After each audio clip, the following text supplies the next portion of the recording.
ত্রয়োদশ জাতীয় সংসদ নির্বাচনে প্রবাসীদের ভোটাধিকার নিশ্চিতে সহায়তার আশ্বাস দিয়েছে কানাডা ভিত্তিক পর্যবেক্ষক সংস্থা দ্য অপোজিশন ইন্টারন্যাশনাল।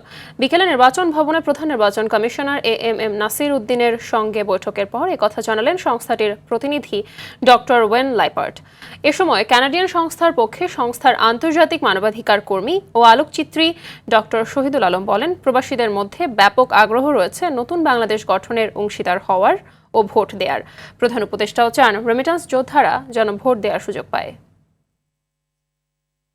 এবং সত্যিকার অর্থে এই নতুন বাংলাদেশে যাতে সারা বিশ্বের প্রবাসী বাংলাদেশিরা স্বতঃস্ফূর্তভাবে অংশগ্রহণমূলকভাবে যুক্ত হতে পারে। এই আলাপেই আমরা জানলাম যে ওনারা সব কিছুই চলমান এবং অনেক দূর হয়ে গেছে।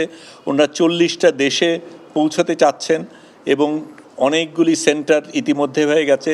ওনারা রাষ্ট্রদূতের মাধ্যমে, এমবেসির মাধ্যমে এগুলি করবেন।